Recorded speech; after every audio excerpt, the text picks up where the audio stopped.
Going into the 2012 season opener against Pius, a familiar playoff foe, but now they're on your schedule to open up the 2012 season. How do you see this year's version of the Royals? Well, they're doing the same things in terms of scheme on both sides of the ball, and offensively they really haven't changed a whole lot in terms of what we saw last year in the playoffs. The big difference is personnel. They graduated a number of good players, and then a few of their top players from last year that were returning have transferred out of the program. So, when you add that up, it's a different look in terms of personnel. This team doesn't appear to be quite as fast and explosive in the skill positions as they were last year. And again, with Ross and Hernandez and some of those guys that they lost, and Long, the quarterback, is no longer there. I mean, they lost some very good athletes with some outstanding speed. Nonetheless, they're still a team that certainly catches your attention in terms of preparation, and especially being an opening game for us.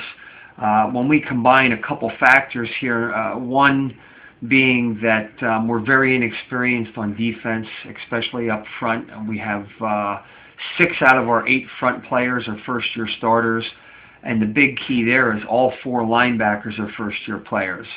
That in itself, we're certainly in a growing period right now defensively, and we're not real pleased with the way we played defensively in the first 2 scrimmages. You combine that with the fact that they still run that wide open scheme. They never have 2 backs in the backfield, at least in the 2 scrimmages. They never had a 2-back set. They were never under center. So it's a pure,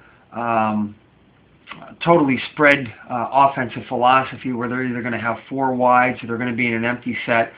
I guess the biggest difference offensively is they don't go down the field as much with the ball. It's more of a ball control passing type of offense where they're throwing a lot of things underneath, and they're not going down the field with the pass like they were last year. That's the biggest concern for us going in is defending this team. Again, it's an opener, a lot of inexperienced players, and you combine that with the scheme that they run. We think we can be a pretty good defensive team eventually, but it's been a roller coaster. Kind of a roller coaster ride early in the season with our defensive group with the inexperience. At times they've looked pretty good, at other times they've struggled, and I think it's just one of those things where we're inexperienced on both sides of the ball, but on offense we have a play, kids know where they're going. On defense they have a basic assignment, but then they've got to react after the ball snaps. So there's more, I think, of an effect with a lack of experience on the defensive side right now than what we are experiencing on the offensive end of the ball.